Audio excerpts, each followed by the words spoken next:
Welcome to Ode To Games. My name's Logan Plant, joined today by Zach Ross. Hello, Zach. Hello, Logan. How's everyone doing? Hey, it's Sonic Eve for us Oh my over God. here. Oh no. We have We not forgot. talked about this yet on We the got to talk show. about that. Oh, we didn't. Kev No, this Moline's is here. Hi, yeah. Kev. Hey, yeah. So Not as good. we were assuming that we could have even pushed this show back a little bit and talked about the Sonic movie as it came out this weekend. But after the show last week, I wanted to confirm that it was coming out at the same time in Japan, and it is not. Not only is it not coming out at the same time, it is coming out in August, which is baffling to me. Ugh. Specifically because I just went to see Uncharted, which was day and date worldwide release. How is Sonic not worldwide? I don't get it. So How are you gonna dodge spoilers for 4 months? probably not. I'm assuming that I'll get spoiled on something because Twitter is going to be a minefield. Yeah. And you can't last that. That's basically half a year. Yeah. So, have fun watching the movie and you know, We'll give see it spoiler-free eventually. impressions next week. Guess our spoiler cast is going to be 6 months late. Yep. I mean, that's what we did with the first movie, right? Yeah. Be, Uh-huh. be excited for that. But this Yeah. time they have no excuse. The last time it was COVID and it was like it launched at a weird time where like in the US it was right before everything kicked off. So Mhm. I kind of get it. They got no excuse this time. This is just stupid. Yeah, it's strange. It is really strange. I think that Sonic's definitely a bigger deal in Japan than Uncharted is, certainly. So it's weird to not see that movie coming out at the same time over there. And we were talking, you can't even really get it digitally because of some region lock nonsense, right? Yeah, so I wanted to watch the original Sonic movie it was still not in theaters, and with COVID you have no idea when it's going to be opening up. So I was like, okay, well, it's already been out in theaters in America and already gone to digital storefronts. I'll just pick it up on there and watch it on there. So I bought it on PlayStation, and you can't access it if you're not currently in the region that you purchased it in. So you have the ability to purchase it, and then when you try and play it, it won't let it play. That's So so lame. They should put up a warning saying you're not in the right region before you just buy it. tell me beforehand. So yeah, the Although long I had a wait till thought, August. after that, that's not your only choice. You could import a Blu-ray once it releases and watch it on your PS5. I I could is that are they still doing regions on that? Oh, I don't know. I don't know. I should check that because I have a Japanese PS5. Does that mean that I can't use it for Blu-rays? Oh, Because because the games aren't region locked, but I don't the know about games are not Blu-rays. region locked. Oh boy. But Well, did you get rid of your PS4? no, I still have the PS4, So so you got I could that. I could play it on there. There you go. Man, there's a whole Desperate can of worms times. in Yep. different regions. This is a mess. Uh-huh. Anyways, yeah. So Yeah. yeah, look forward to our spoiler cast in August possibly. But we will talk about the movie Light Impressions next week because Zach and I are going opening night. So you can tune in next week for that. Okay, something else that's not happening for maybe a long time. E3 officially canceled for 2022. The ESA has told its partners there will be no digital event equivalent this year. This is coming after E3 canceled their in-person event earlier this year. So E3 2022 is fully canceled. They had planned for an in-person event this year and then had to cancel that. And then they didn't really have any word on a digital event, and now it's coming up that there is nothing happening whatsoever for E3. Kevin, what's your take? What do you think this means for the Summer Games showcases and the future of E3 in general beyond 2022? Well, I think with the showcases, we're going to get a similar thing to what we got with the COVID year of 2020, where you just kind of have all of these showcases, and then you have some other people trying to pick up the slack. You have IGN coming in with their summer thing. You've got Jeff Keighley doing his, and then I'm sure Nintendo will have a showcase of their own. I'm very curious what Microsoft is going to do because we've talked about this before, where they do a really poor job with their more not independent, but their personal showcases. When it's with E3, it's like this big extravagant show, but they really haven't figured out how to make their own show and market their own show. Like they had this indie showcase a little while ago, and I had no idea that was happening. So I'm very curious what Microsoft will do if they're going to try and partner with another one of these groups that are going to be doing their summer things, or if they're going to go, the way of Sony or Nintendo and create their own thing and try and do that. But for at least this year, that's how I see it going. We'll see how well it works with all the different people trying to do their own showcases. I hope that they do a better job of kind of lining it all up together, because it can be really hard to keep track when it's just like random stuff showing up all the time from different people. But moving forward, I am curious how this, what E3 is going to be like coming back. I'm honestly kind of surprised that they didn't do a digital show this year, because they were able to do one last year. Like, I get it, in 2020, that was just a whole mess, and, there was nothing they could do about that. But, we're 2 years removed from that, and they did something last year. So the fact that they weren't able to come together and come up with really anything for an online presence this year really concerns me as to what they want to do moving forward. And, the longer they're out, the longer that these other groups or companies have a chance to just create their own thing. And then what do they return to? Not much. Yeah, and in terms of what's next, they say that they're coming back in 2023 with a reinvigorated showcase in person in Los Angeles. So they're once again planning to have an in-person show next year. We'll see if that ends up happening or not. Yeah, but Zach, what do you think of no E3 this year and coming back next year, apparently in person? Yeah, I wasn't super looking forward to there even being an E3 this year. Like we said, companies themselves are getting better and better at doing their own personalized digital showcases, and we're leaning more towards that direction. And not having E3 in 2020 and having a lighter E3 last year, and just more so focusing on every digital showcase throughout the year, and having new summer showcases like Jeff Keighley's or like IGN, or just Nintendo by itself. E3 has become less and less prominent, and I think that not having anything this year is really going to hurt them. I think people are going to, like we said, companies are going to get better at doing their own personal thing, and people are slowly going to forget about E3. So hopefully their plan to go, I don't know why they're not doing one this year. Maybe they're focusing all their attention on building up, having something for 2023, a big return in person in Los Angeles. Yeah, I'm just excited to see what they're going to do, because it's going to have to be big to pull people back, and to pull companies back at this point. So It's the inline marketing. That's what's going to FOMO, do with it. a focus on Yep. FOMO. That will win everybody over. Yeah.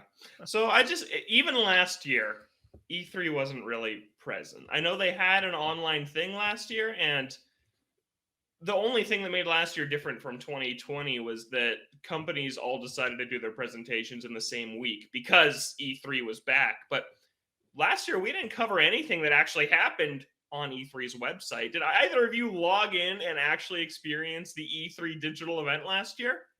no, I don't believe I did. No, No. well, I never do. It's always, no matter what year it is, it's always some sort of YouTube stream. Yeah, Or, so I guess Twitch. E3 didn't even really matter last year, even when it was back, and we just all Yeah. watched the presentations people did around it. So I think it's done. I think that there'll be some weird thing next year that'll be a total novelty to be at, because it'll probably be terrible if I had to The guess last if something does E3. happen.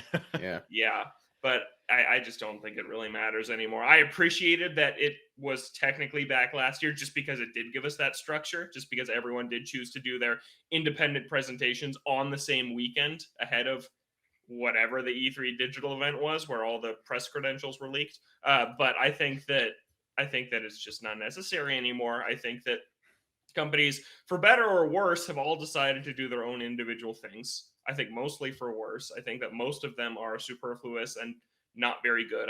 Looking at you last year, Square Enix, that was one of the biggest wastes of 45 minutes that I've spent watching game promotion. 25 minutes of Guardians of the Galaxy. But in terms of Nintendo, Xbox, PlayStation hasn't been there since 2018. Nintendo will do their own direct. They didn't in 2020, but I don't think that was because E3 was canceled. I just think it was because they didn't know the status of their games because of the pandemic. And then Xbox, like you said, Kev, they have trouble marketing their own things, but there's no reason they couldn't do an E3 level show on their own and actually get the word out there for it this time. So I'm hopeful that we'll still see a good Nintendo Direct that will be in that same time frame of mid-June. I'm hopeful we'll still see a good update on Xbox games, because I feel like we've been talking about the last couple of weeks. We don't really know what's coming from them. We don't really know many first-party things in the pipeline from Xbox, but I think it's a bummer. But I've kind of resigned myself to the fact that E3 is kind of a thing of the past, and it's a little bit sad to watch it struggle along and see a name that used to be so big kind of get drag itself through the mud by constantly appearing in the news negatively. When was the last time E3 was in the news positively? Like, it has been years since something good surrounding that event has happened. Even before the pandemic, it was bad. And yeah, it's sad to see, but I think it's time. I think it's time that we move on and just accept that we're in the digital age now for these events, and that E3 will never be what it was. Yeah, and you think back to last year, it really was Nintendo and Microsoft. That was really, really it. And that's how it is for most years. Maybe, every once in a while, Square Enix could put together a decent show, or before, when Bethesda was separate from Microsoft, they could put together something decent. But, if you get something this year where Nintendo does their own Direct and Microsoft figures out something to do that works, that's really all you need, right? And then if Ubisoft's over there like, oh, we're going to do a show, it's like, all right, cool. You go do that, and I'll read about Tom Clancy, whatever, on Twitter afterwards, and I don't have to pay attention to that. As long as you get Nintendo and Microsoft, you're basically getting kind of the same thing, minus the bloat, I guess. Yeah, it's a shame. Like Ubisoft last year, their one good thing was Mario Rabbids 2, and it leaked like the day before. What, Nintendo leaked it, right? Yeah, they did on their website. Sorry, Ubisoft. Yeah, sorry for ruining your presentation, but yeah. So E3 not happening this year. We'll have to see what happens with these things. Zach, you did say that Zelda wouldn't appear at E3, so you're technically right now. That's usually how it goes. I skate by on technicalities. Nothing will show up at E3. Yeah, but hopefully we still see it in June. We'll see. I gotta go in person in 2023 because it might be my last chance. I've never been to an E3. So I can experience the FOMO for yourself. I gotta, yeah, exactly. I'm afraid that this will be the last E3 and then I won't be able to go to another one. I really squeaked in there, going to the last two good ones before 2019, which I did not go to. I went to 17 and 18. Okay, yeah. Those are some pretty good ones. I heard 2019 was like a ghost town, and there was mostly like advertisers set up in the show floor. And then 2020 and didn't happen, of course. So, yeah, I'm glad I squeaked it in there. But let's go to whatever abomination that will be. Keep an eye out for tickets. I don't know when they typically go up for stuff like this. Well, it'll be canceled too, so that's true. We'll be looking forward to 2024. All right, that's E3. Let's move on. Not much news this week, but we did get the announcement of a new Tomb Raider game. Crystal Dynamics is the developer. They, of course, are the developer of the Reboot trilogy that has been coming out the last few years. And this game will be built using Unreal Engine 5. And that's it. That is all we know about this game. No title, no nothing. We just know that Crystal Dynamics is working on another Tomb Raider. The last game they worked on was Marvel's Avengers. They're still sometimes making content for that.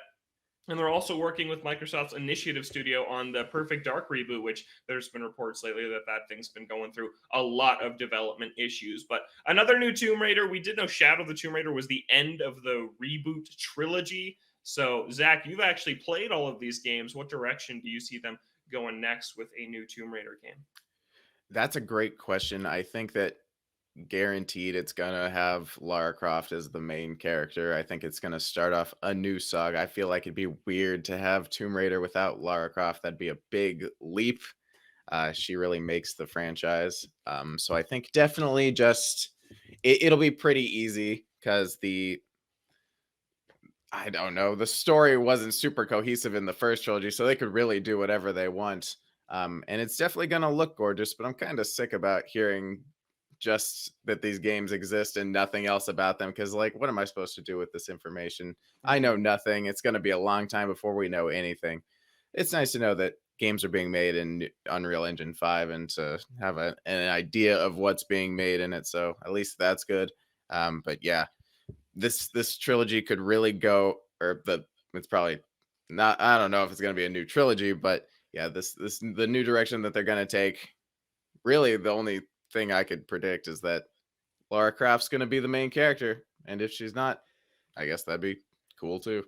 It sounded like they wanted to tie together that original that reboot trilogy with the original Tomb Raider games, because I guess the Tomb Yeah. Raider reboot is kind of like her before the main series is. I haven't played the Yes. entire reboot, and I have not played any of the original games that came out, so I don't know Yeah. how that would tie together, but it seems like that might be the direction that they want to be going.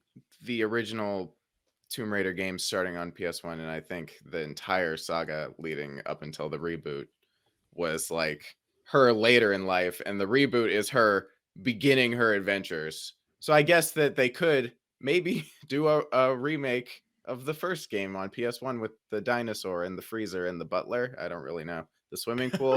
It's got a lot of hot button points that I don't actually know how they fit together. But yeah, maybe that's the direction. They just remake the original games or have at least a good amount of reference to them. But I think that the trilogy kind of rewrote her origin story, so it's probably going to be a little different at least. Coming Just out. like the Uncharted sometime. movie rewrote Nate's origin story.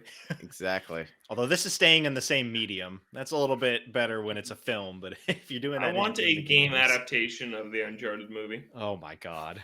Zero gunplay or just like running. So I can play as Tom Holland. Yep. Yes, please. Please. Yeah, and can we make the new Spider-Man's face even more like Tom Holland than even the new one is? Because I just want to play as Tom Holland in all the games. Don't tempt them. They'll do it. But yeah, I'm with you, Zach. Tired of seeing these game announcements with literally no information. I thought we were past that as an industry. I thought that people were done doing that, but that is not the case. It's like, all right, Tomb Raider and Witcher, get excited. Both on Unreal Engine 5. For 2020. Coming out in sometime before you die, Eventually. hopefully. Yeah, but cool. I didn't know if they were going to go back to the series because they finished their trilogy. They kind of said this was an ending point, and then they made the Avengers game, which was not received super well. So I do think it's exciting to see them going back to it. But They've yeah, got that I wish there was a TV little show more. coming out on Netflix. I remember that got announced as well. So lots of Tomb Raider coming our way in the future. As long as it's not a live service, I'm chilling with it. As long as I don't go Yeah. the Avengers Yeah. route. Yeah. All right, and then we got the Xbox Series X story here, which is that stock is pretty good. It has been in stock on Amazon, Walmart, a couple other places pretty consistently over the last, I'd say, 2-ish weeks, week and a half. Been a lot easier to find this thing, been staying in stock, even going in and out, but staying in stock for hours at a time. So pretty much anyone who it wants to buy one at this point, it has probably been able to because it's been sitting in stock for a long time. We have not seen the same with the PlayStation 5, either edition of that, but we saw the Series S kind of stabilize a ways back, like almost a year ago at this point. Yep. It's been pretty easy to find. So could be a light at the end of the tunnel of the console shortage. I've also noticed the Switch OLED is always in stock now. So we're pretty much down to just the PlayStation 5 is the one thing that you can't just easily find anymore. But that's really great to see that the Series X, a year and a half in, is finally accessible for anyone to go grab that wants it. Yeah, and that's Yeah. exciting because we kept on hearing these estimates where it's like, yeah, maybe not even until the end of the year that we could see things start to stabilize. And who knows, maybe the PS5 will be a little bit closer to that estimation. But you know, it's nice to see we're not even halfway through the year and things are starting to get a little bit better. That this has been such a terrible situation. I'm glad that people who want these systems will actually be able to go out and buy one instead of having to jump through a bunch of hoops or something like that to finally get one. Yeah. I remember the day after I bought my Series S. I saw it in store for the first time, which was a little sad. And then You had to wait for it to ship to you. Yeah, exactly. And then not too long ago, I was in a Target and I saw Xbox Series X for the first time, and I was so astonished that I sent you guys a message. I was like, I just saw a Series X in the wild, and then now I'm just seeing them every time I go to Walmart. So yeah, it gives me hope for PS5s. I don't know how much longer it's going to take, but pretty much at this point, everyone who I know wanted one has one. So it's a little too late on that front, but yeah, it'll be nice to see them on shelves. Yeah, that'll Any be cool. regrets Just going the Series S route instead of the Series X route, Zach? What about it? Any regrets going the Series S route over the Series X route? No, I love my Series S, and I Yeah. don't think the it's sitting next to my PS5, and it'd be weird having two giant consoles next to each other. Now I got one regular tiny console and one massive console. Yeah, just from my entertainment center setup, I don't have room for it. Yeah, it's Like crazy. you've seen it, Zach. My Series S slots right in on the top Your shelf. PS5's on the side on the ground. Yeah, it would not be as it room is for with the most Series people, I X. think. Yeah, Yep. yeah, but it's good. Kev, Xbox train? You gonna get an Xbox? Haven't just got a PlayStation? Not right now. Dropped too much money recently, but I've said on the show a couple of times before that by the end of this generation, I think there's a pretty good chance that I'll have both my PS5 and some form of the Xbox. Not right now, but at some point, I think there's a pretty good chance of that. Yeah. All right. Time for our rumor roundup. Oh boy. And this is our We got a good weekly one this week, right? Sonic Frontiers segment covering all the hot conversation, rumors, leaks Yeah. about Sonic Frontiers before its 2022 launch. It's gonna make it. And this one, we're going back to an old time favorite. This is Sonic fans still no. just going nuts about quill length. Are you I serious? don't- There's I another don't know news story about that. what's There's going another on story. about quill length, but there was a 4chan leak. If you're watching the video version, air quotes around leak because it is not real, that somebody posted about Sonic Frontiers, and the first detail they put in this big 4chan leak is presentation and graphics. Sonic has a new model that looks like the Game Awards CGI trailer model. Sonic is slightly taller, his shade of blue is darker, long quills, his body proportions have been modified to look similar to other games. So people in the comments are just going nuts about quill length. Oh my god. Someone says, while I agree that it's fake, in all fairness, some Sega employee clearly does care enough about Sonic's quill length and color to keep making it slightly shorter and lighter every chance they have. Another person says, look, Sonic fans, if you're going to do a fake leak, you have to realize that no genuine Sega employee gives a flying bleep about the specific length and shade of Sonic's quills. So people are just going nuts over quill length, and I don't know what to do about it, guys. It's a quill war. You got to pick a side, or else you're just a part of the What, problem. on the side of do you care or do you not care at all? Exactly. Also, I like in that leak where it was like Sonic will look like he does in the trailer. It's like, I mean, Yeah, thank you. Yes. Yeah. Unless we have a Sonic movie situation where he's like hideous in the first trailer and they have to change it, I don't think they're really going to be changing him a whole lot. Did it say anything about Amy Being status It did alive? Her it quill did not length? say anything about her status or her quill length, but it's just the Sonic Frontiers community is getting crazier by the week as I'm following this thing. So it's Yeah, we time need for some something actual official. news, We need some please. real news on this Yeah, thing. people Can are you going imagine insane. The Sonic Frontiers community when the game's actually out? They're That's gonna be like, be this is something garbage. else. His quill Yes. length is too long. Too long. Yeah. The game's great. Terrible quills. 0 out of Yep. 10. Quills Can't play ruined it for me. Yeah. Just doesn't Yeah. feel like Sonic anymore. So Gotta be a Quill, factor. I just will never understand the obsession with quill length. Like, who cares? I get caring about how Sonic looks. For example, the Yeah, original don't- movie design was hideous, With but the teeth and the Yeah, nose. we need teeth. I the don't eyes. care about his quill length at all. It does not matter. It's It just, doesn't. It's just But bizarre. you would notice if it was really, really short or really. What if they just like really shaved his long. quills off? Exactly. Like if you had like a buzz Uh-huh. cut, like shaved sides with quills on the top, or like quills down to his butt, like really long hair, like you would notice. So quill length does matter. It has to be within a certain range, but within Mm-hmm. that certain range, it doesn't matter. It is a shame that we don't know more about the game ahead of the movie this weekend. I wish they lined up a little better. I think it could be a great opportunity for marketing the game if there was a trailer or a release date, or if they were a few months closer together. I know this game got delayed, but it'd be really cool if before Sonic 2 there was a Sonic Frontiers trailer of some sort. But they're just not even like connected. Like they're just not marketing them together whatsoever, and it could have been a really good chance. At the same time, though, this is Sonic, and I feel like the games need to have their entirely own schedule. They cannot dictate Oh no, the Sonic no. game based on anything else, because if that happens, it's just a mess, because Yeah. they're trying to hit a deadline for something else, not for the game itself. I think that it's a smart idea. If the game's not ready, don't show it off until you have something that actually works. Oh yeah. No, it's the right call. It's just a shame it didn't work out a little better. Yeah. Because it could have been a big opportunity, but instead it's like, oh, we got the movies. The movies are great. The movies make money, and people don't hate them. Just don't look at the games. Just kind of ignore it. Ignore We'll what those just have shove been. that out the door sometime. Yeah. I mean, yeah, if the game was going to come out last year, then maybe they could have done something with that, or like tied it in somehow, but nope. It's a shame. It's been 11 years since the last great Sonic game. It's been 11 years since Generations. It's been 11 years Mania since was Sonic great. Forces. So it has been 5 years. Feels like it. It's Feels been like almost it. 5 years since Sonic Forces. More years than hours that game was. That's Rumor Roundup, and Unbelievable. that is it for the news this week. Light week. Yeah. Yeah, well, Nice change of pace. Yeah. we usually go really long on news, so it's good.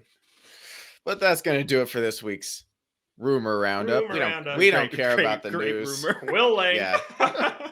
Great We're not. rumor. You don't tune in for the Quill Lang news. talk. You tune in for the rumors, the Uh-huh. hot button 4chan leaks. Yeah. That Yep. Sonic will look like he does in the trailer for the game.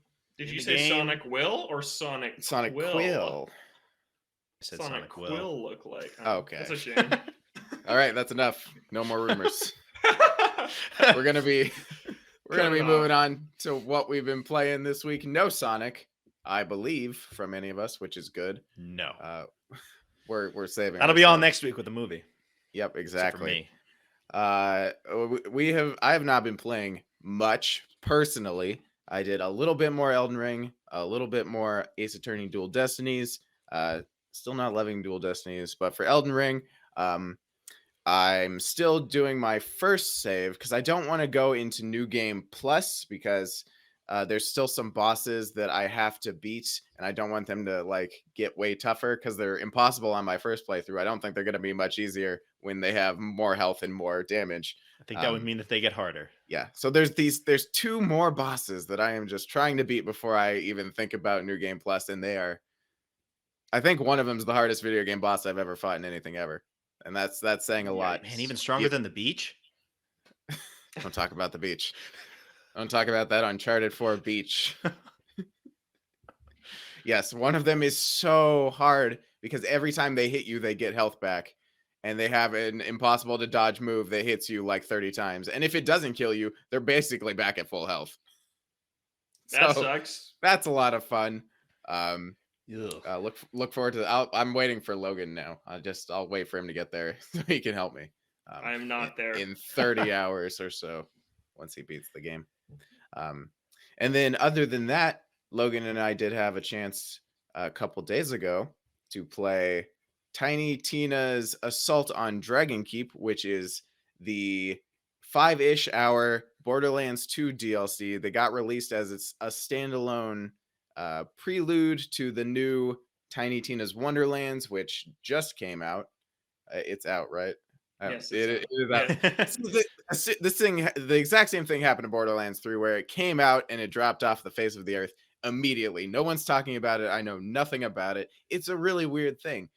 Because I want it to do really well because I like the Borderlands franchise and I want it to continue on. So hopefully it generates a little more buzz in the near future, maybe once it drops a little bit in price. But yeah, Logan and I, we started Assault on Dragon Keep. We played probably about maybe a little over half of it, I think is where we're at.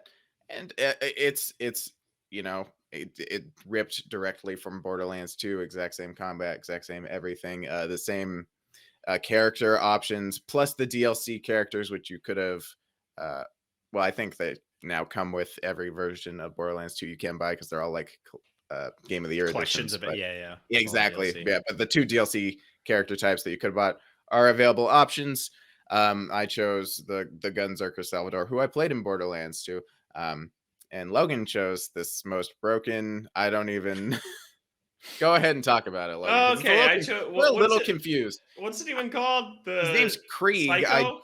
I think he's a psycho. Yes. Yeah, so it's like Okay, the main enemy from like the Borderlands games. I have not played Borderlands. I am not interested. I played like 2 hours of Borderlands 2. I'm not interested in the world at all. I've always thought it's looked kind of just visually drab and boring, which is why I'm interested in Wonderlands, because I like the fantasy setting, and I think it's kind of unique to have like a first person shooter where the enemies are like kind of out of like what you'd expect more from like a Skyrim type game or something like that. I think it's cool.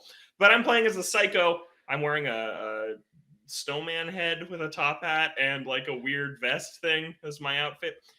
But my shield like regenerates instantly, like instant. Like it's gotten to the point where I'm standing in front of this boss of this area and I'm just point blank unloading into it, and it is hitting me with its best attacks, and my health is taking 0 damage because of how fast my shield regenerates. And Zach has gone down like 4 or 5 times, and I've had I to go revive down him. all the time. And he I've can gone just down. stand over It happens me in and Borderlands, get yeah. pelted by every enemy in the area, and he can just get me up and I can go on my What? merry way. Yeah, I don't even have to clear the area before I get him up, because I can just walk over to him and get him up, and I don't go down because my shield insta regenerates, and I But do not know why. And Yeah, it's the been weird like thing that is- since the start.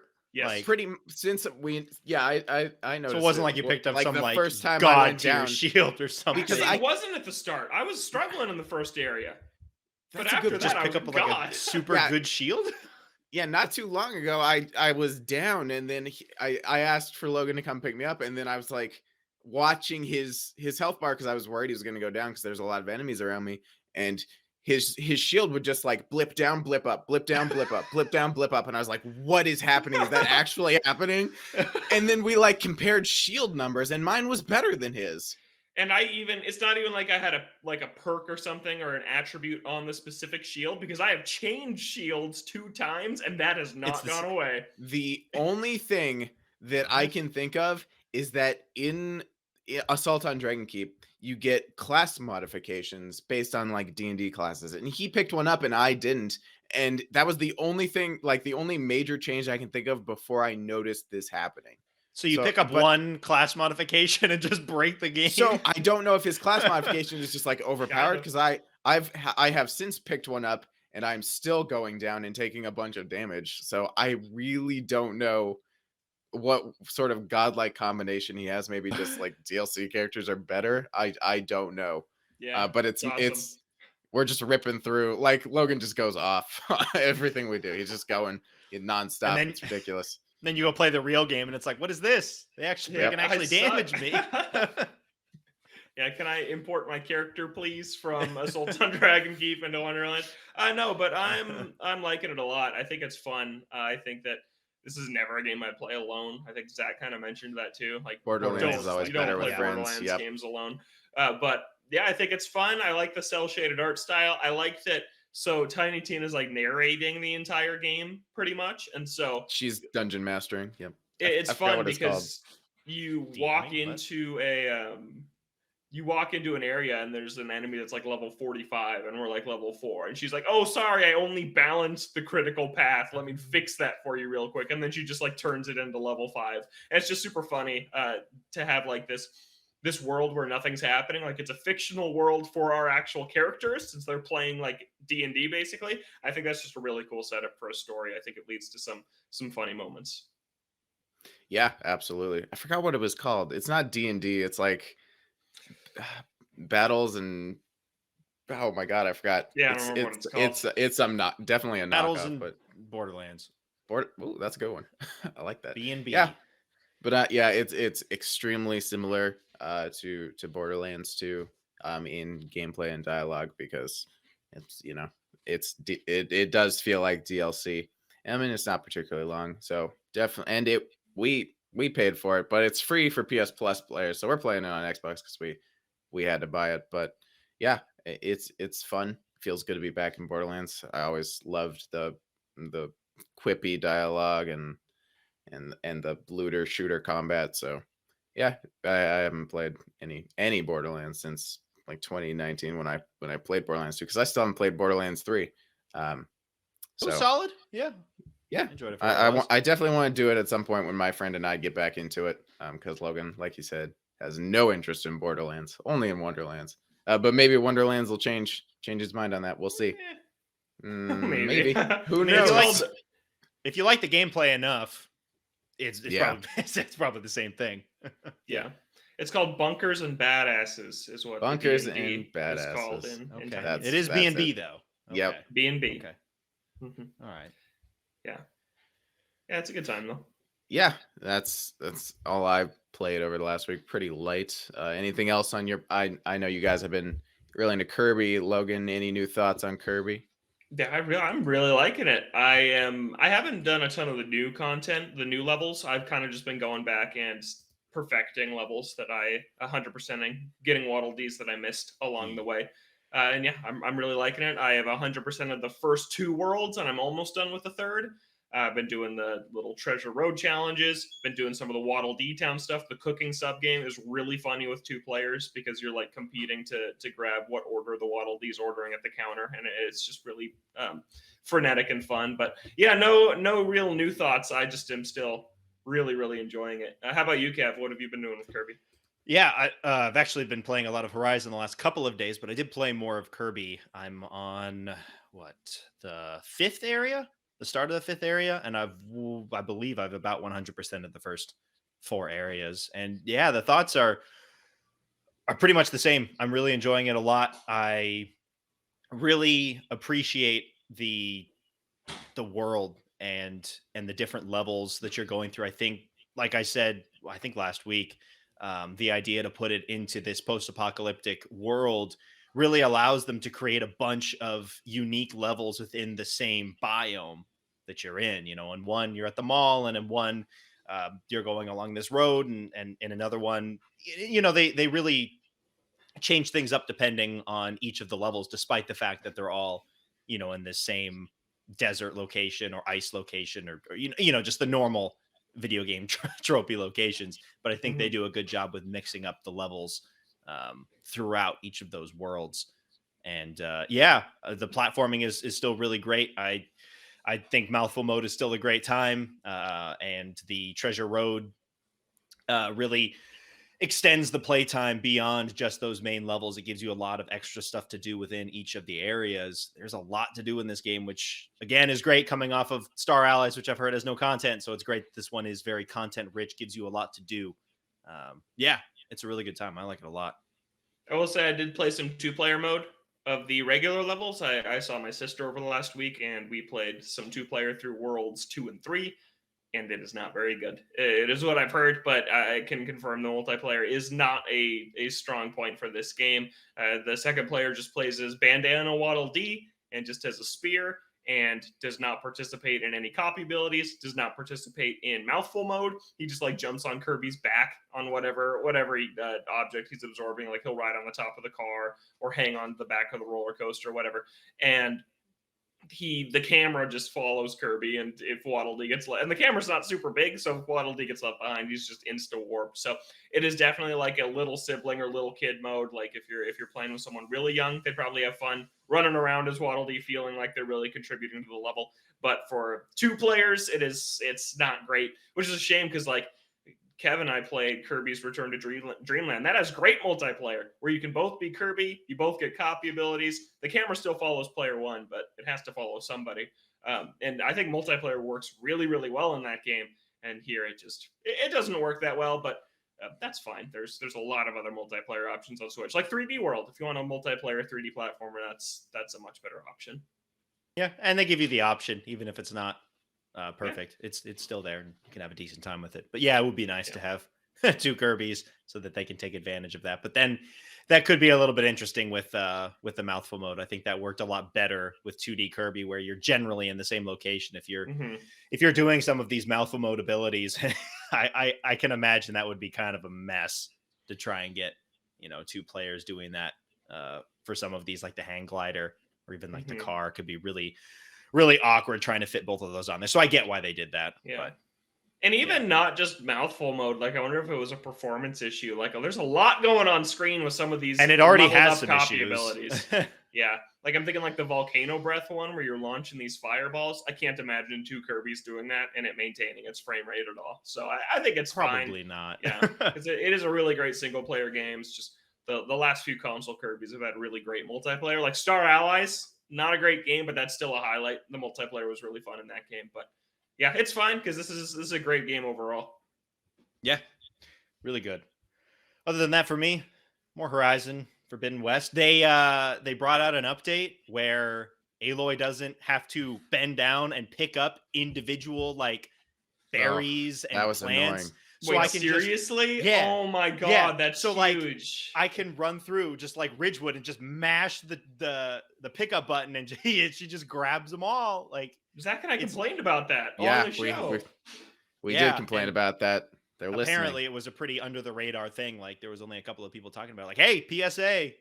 they Everyone added this in the finished it update. already. Everyone's Yeah. done. So for people who haven't finished it yet, there is that update out. So that's great.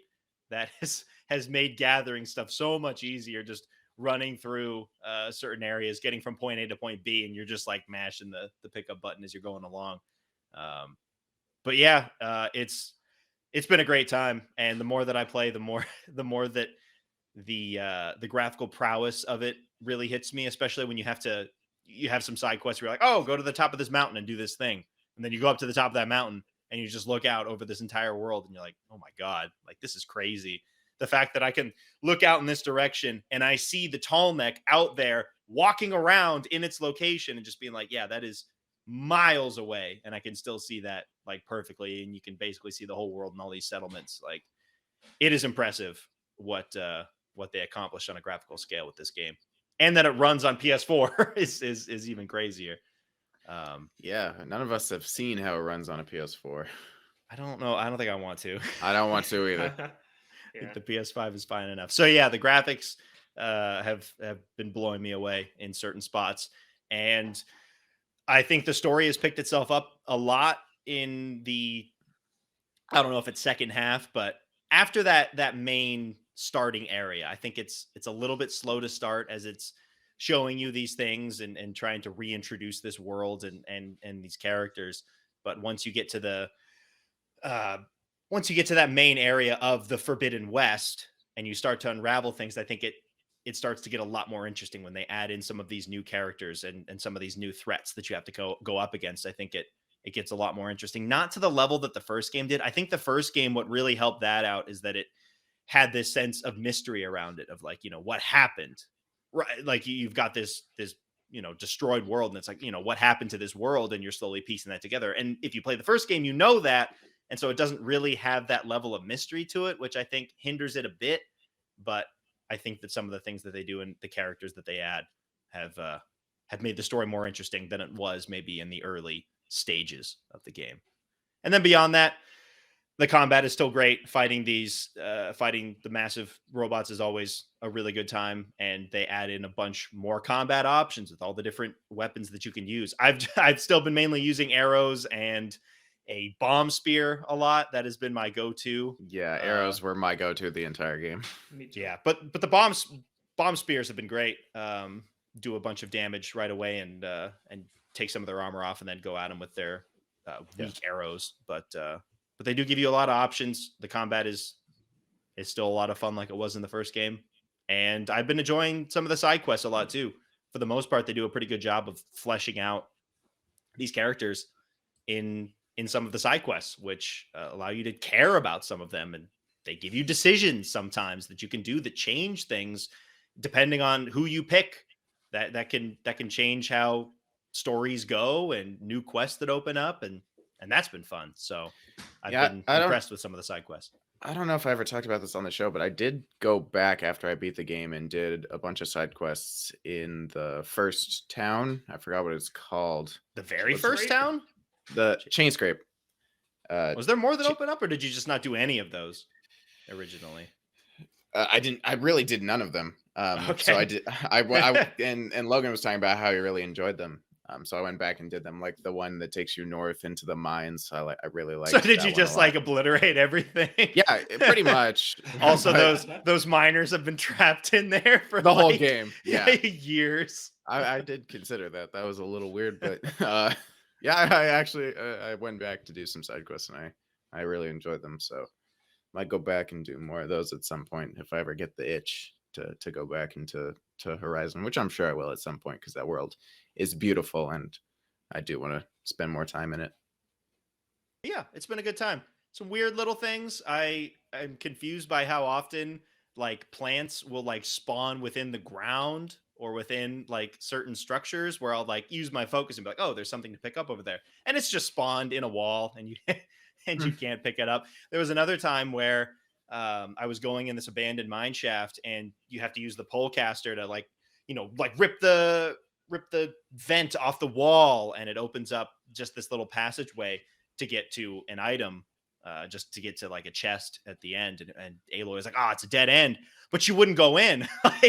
like something had fallen and just got lodged there, so she couldn't walk in. And the chest is sitting right there, and it's like a purple chest. I'm like, come on, get in there, and she wouldn't do it. So there have been some weird little things that have happened a couple of times, but for the most part, it's ran very well. The game's gorgeous, and that combat really carries it, I think.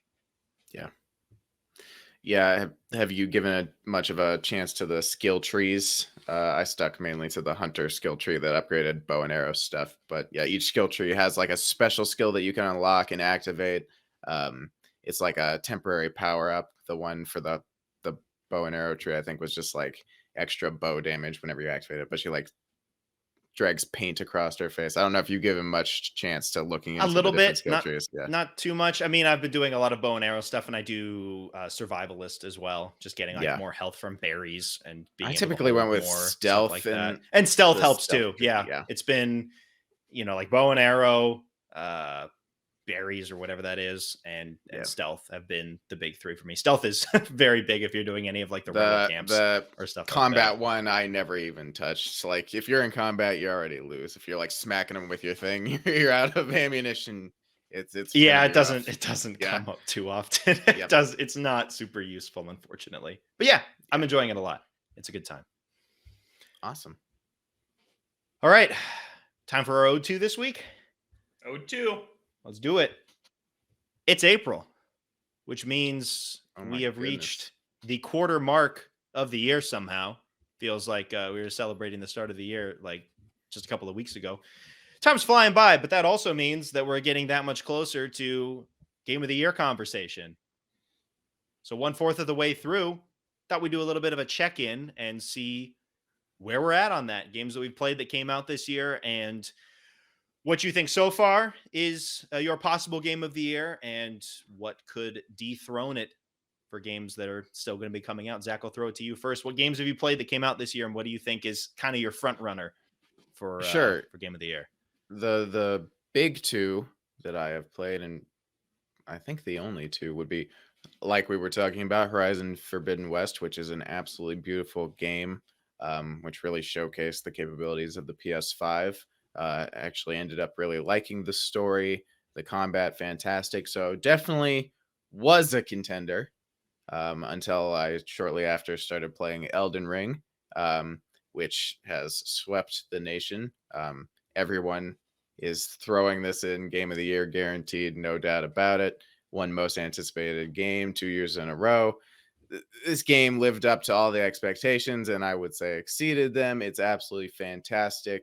The open world, play your own way, all the different bosses, builds, directions you can take, the gorgeous, absolutely gorgeous world. It's just the clear front runner at the moment, and very hard to think that something might surpass it this year unless something very close to my heart came out, like Uncharted 5. That would be a crazy drop. There's not anything in the works. There's something that you know that we don't. No. Rumor Roundup? Exactly. Yep. Yeah, well, maybe Sonic. Who knows? Sonic could Ooh, squeak dark in. horse. Dark Yep. horse game of the year. That might be the only thing I can think of that might have a chance at beating Elden Ring. But for right now, it is really hard to think that something could uh top Elden Ring in my mind for the remainder of the year, because I just love it so dang much. I think that's a pretty common sentiment among a lot of people so far this year. That seems to be the case. Yep. Logan, are you in the Yeah. same boat? Yeah, I haven't finished Elden Ring yet. I'm like 20 hours into it and do absolutely love it. The biggest contender for me that could have passed it just got delayed, Zelda. So Yep. that probably maybe helped seal its case. And then Tunic, people really love that game. I could see myself really liking Tunic once I finally get around to playing it. And then this is half joke, half not joke. Mario Strikers, I'm extremely excited for. And if who knows, maybe if I put enough time into that, that could be a contender. Actually, What about a looks sports amazing. story shadow drop? Yeah, that would be awesome. That'd be crazy. That would be awesome. That would be really really great. But besides that, I don't know. There's a lot I'm excited for this year, but nothing that I think will really pass Elden Ring. Like, I also love Kirby. I don't think that's going to be my number one, but Kirby will probably end up in my top 5. Will Horizon? I don't know. I really come out lukewarm on that game. I kind of like it less and less the further I get away from it, which is a little disappointing, but whatever. Yeah. It's fine. That's a fair assessment. Lego Star Wars, I'm really excited to play. I'm going to be talking about that in a couple weeks. I'm waiting to play it co-op with my sister. I'm meeting up on the next weekend to play that. So 2 shows from now, I'll be able to talk about impressions of that.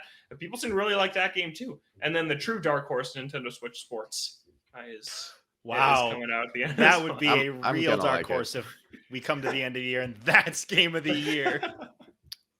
Not actually. You never know. Yeah. Could be incredible. Mhm. But yeah, Elden Ring's the front runner. What could pass it? I don't know. We'll see. Maybe Tiny Tunic. Tina. Tunic really looks like my jam, so we'll see what that ends up being. All right. As for me, the 2 games that I talked about today, Horizon Forbidden West and Kirby, are the 2 that I played that have come out this year. Haven't finished either of them. As it stands now, Horizon would probably be 1 and Kirby would be 2. But again, that could change as I beat both of them eventually. As for games that could top it, I am very hopeful for Saints Row. If it comes back and is everything that it could be, a mashup of Saints Row 2 and 3, I could see that being my game of the year. But it's been so long for Volition since a really good Saints Row game that I am hesitant on that. But if it reaches those expectations, that could be my game of the year. Mario Strikers Battle League, I'm very excited for. I don't know if that would be my game of the year unless it like really blows me away. I feel like I want it to be more of the same, but would that be my game of the year for this year? I don't know. If it had like a bunch of like extra cool modes, or if it was like, had a story mode like baseball did back in the day and blew me away with that, then maybe. But, I think it'll be a really good Mario Strikers game, and that's what I want. And I don't think it'll be my game of the year. Live Alive, I don't know if that counts since it's a game that came out in the 90s, Yeah, but I have very high hopes for that. That could be a contender for game of the year for me.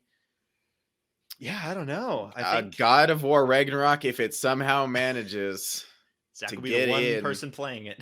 I'll play it, and I might like it enough to be game of the year. Who knows? I really loved the first one. If Sports Story comes out this year, that could challenge for it. But as it is right now, Horizon would probably be my 1, and I think Saints Row has the biggest chance to dethrone it if it's good. But who knows? Who knows? Yeah. I'll have to do this check-in, but also. Oh yeah, Splatoon 3. I forget about that game. game. I'm a little weird about that one though. How little we know about it is worrying me a little bit, but I'm sure it'll turn out fine. It'll just be a matter of how different is it from Splatoon? Is it just, am I playing a slightly better version of Splatoon 2? Which in and of itself isn't necessarily a bad thing, because Splatoon 2 is already very good and there's a couple of things they could clean up there. But for game of the year, I don't know if that would really be enough. What about Xenoblade 3, Kev? Xenoblade could also be Xenoblade. The problem is that thing is so long. I don't I don't know if I'll have it done because Saints Row comes out in August, in the latter part of August, August 26th. and then Xenoblade comes out in September, I believe. Uh-huh. So I probably won't pick it up on launch. It'll be after Saints Row is done. And so it's a matter of if I finish a 100-hour journey before the end of the year is the big question mark there as to where that's going to slot in. I kind of have a feeling that it may get bumped down just because I haven't finished it yet. But we'll see. Big games take too long. Yeah. Take too long to play. All right. I think that we've reached the end. Any final thoughts before we wrap this show up? The Facebook Marketplace seller I bought Paper Jam from canceled my order. And I don't know why. Oh no. Yeah, it's just like, your order's been canceled. And I was like, well, all right. That's lame. Have you gotten a refund? Did you pay? Yeah, I got a refund. Okay. But I was like, were they like seeing how much this thing was actually selling for? And then they're like, I can't sell it for $25. This game's too good. It's got Paper Mario on it. But it wasn't your package has been destroyed. It was not that. And I did get a refund. Yeah. Okay, that's good.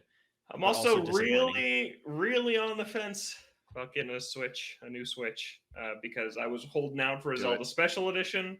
Zelda got delayed by who knows how long. So I'm on the fence about that. We'll see. Your Switch is in the worst shape out of the three of us, I think. Yeah, it is. So I think you have the most reason. Speaking of 3DS games, though, quick PSA for sales before the eShop goes, it just dies. Sega and Atlas are having a huge sale on a lot of games that are very expensive right now. All the Shin Megami Tensei SMT games, Etrian Odyssey is on there. Radiant Historia is on there. A lot of those games, physical copies, are going to be running you 70, 80, beyond that. And a lot of the games are on sale for 10 or less. So that runs for another week. So if you're interested in any of those games and don't want to pay crazy prices on the physical copies, go pick them up on the eShop while you still have the chance. Zach, anything from you before we wrap up? Lost Judgment DLC is officially out. Lost Judgment DLC. That's another thing. I gotta play it. I've heard it's very good. That's exciting. I am very excited, but I need to finish at least one of Horizon or Kirby. I can't be juggling three of these things at once. That's just not going to happen. Yeah. When are you going to be playing it, Zach? I got a busy couple weeks coming up, so maybe not for a couple weeks because I'm going to be out of town the next 2 weekends. So maybe once I get back the following weekend, I'll pick it up and just plow through it. Full impressions of Ghostwire Tokyo next week. Start to finish. Get excited for that. Yeah. Yeah. That'll be hype. Yeah, look forward to that. Oh, I don't know if you can see it, but I pre-ordered it and got a tiny metal poster of the villain and the logo, and it's right there on my wall. Wow, nice. Looks like so tiny. It's very tiny. I got a coaster with Horizon Forbidden West. That really, you feel the Forbidden West in that coaster. It really gives you the feel of the Forbidden West, that they're like, oh my god, it's so forbidden, and then it's just exactly the same as the world from the first game. So many people live there. And all your friends are there. Yeah, like literally everybody you know is in the Forbidden West. They're just following you over. I want it to be a big party. All right. That's going to do it for us on this week's episode of Ode To Games. We're here on Thursdays or Fridays, Apple Podcasts, Spotify, other podcast streaming services they may use. OdeToGames.com has it as well. YouTube at Ode To Games has the video version of the podcast. We're on Twitter at Ode To Games. You can send an email to odetogamescast@gmail.com.